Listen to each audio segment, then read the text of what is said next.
campus of Oakland University, which is hosting the Zero Prostate Cancer Run, and with us is the coach of the track and field and cross-country teams. What's your name? Paul Rice.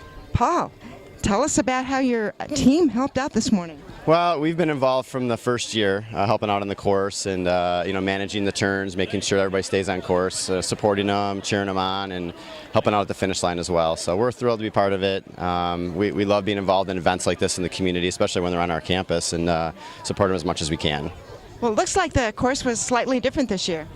Yeah, it gets a little bit different every year, and I think this one was a little more tricky to manage, and I've got a few suggestions maybe in the future. We can change some things, make it a little easier to manage, but it's we obviously have a lot of grounds out here, and the roads are easy to run on, although the hills can be tricky. So, but we love having runs out here, and anytime we can make it easier on the runners and walkers, we'll do what we can. All the runners mentioned those hills. Yeah, they definitely notice them, especially when you make them go up a second time. So it's, anybody is out here, really trying to compete notices them. The walkers seem like they had a lot of fun today, though. Does the team train here or elsewhere? We're always on campus training. Cross-country season right now, we're doing a lot of off-road stuff, a lot of trail stuff. And then when we're in track season, we're generally indoors obviously during indoor season, but we're building a brand new track facility right now. So yeah, a year from now we'll have a brand new 8-lane NCAA regulated outdoor track, and we're excited about that. So that sounds like hosting a big-time meet. Yeah, it'll come. We'll definitely have some big meets you guys can come out and be part of, so we look forward to it. That's going to be fun. Thank you so much for helping out this morning. No problem. Thank you. Thanks for being here. You're welcome. We have a couple of people here that are really related to what's going on with Zero Prostate Cancer. And what's your name? I'm Ken Peters. I'm the chairman of urology at Beaumont Hospital.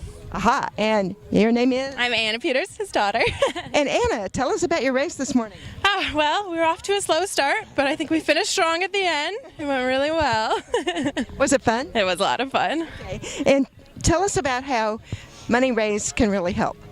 So, the benefit of this is that a lot of money comes to the Department of Urology for Prostate Cancer Research, and for the last several years it has really supported some groundbreaking research in prostate cancer. And so everyone coming out today really helps the mission. And we have a personal reason for this too, in that my dad and her grandfather was diagnosed with prostate cancer about 1.5 years ago. So we know the importance of raising money for prostate cancer and for looking at future research. We have here one of the finishers of the Zero Prostate Cancer Run this morning, Dr. William Spencer. Congratulations for finishing the race this morning. Well, thank you very much, and thanks for coming out again. You're always very supportive. Tell us about the course. You noticed it was different. Well, it started and ended in a different place, but just as Oakland is prone to, it's very hilly. Well, the glaciers came 3 years ago, so just when you finish a nice hill climb, you get to cruise downhill. So it makes it interesting. It sure does. And earlier we talked with Craig about some of the changes that are going on, and what are some of the changes going on in the treatment of prostate cancer since maybe 1 year ago? Well, I would say there are some new systemic agents coming online for metastatic disease, some new FDA-approved agents. And then it's just continually refining what we're doing with surgeries and different forms of radiation. We have here one of the doctors with comprehensive urology who knows a lot about the chemistry of prostate cancer. What's your name? Hi, I'm Kirk Whyno, Dr. Kirk Whyno. I'm a pathologist with comprehensive urology, and I run the laboratory which looks at the prostate biopsies as well as all the blood samples, PSA blood samples, any kind of chemistry test that's done on the prostate. Well, before we get into that, tell us about your race today. Oh, it was wonderful. It was hot, a lot of hills, up and down the hills. Came in for a strong finish. You sure did. So back to the chemistry. One of the things Dr. Spencer mentioned was zinc. Mm-hmm. What are some of the changes in the last year or so that have happened with prostate cancer research?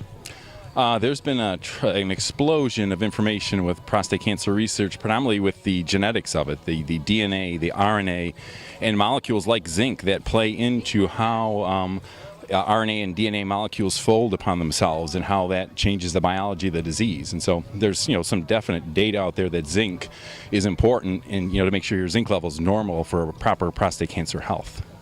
So there's so many things to keep track of, and really a lot of people are just starting to learn about how important it is. What are some of the signs people should look for in case they might be getting it? That's the big thing about prostate cancer. It's the silent killer. There really aren't good signs and symptoms. Most men, as they age, have symptoms of prostatism or benign prostatic hyperplasia, so urinary difficulties, but that's not a good sign of prostate cancer. Every man should just have screening, when they're of age. 40 or 50 years of age, they should have a PSA done to get started in a rectal exam. Regular checkups. Regular checkups. Okay. Well, congratulations on running a great race this morning, and thank you so much for talking to us. Thank you very much. You're welcome.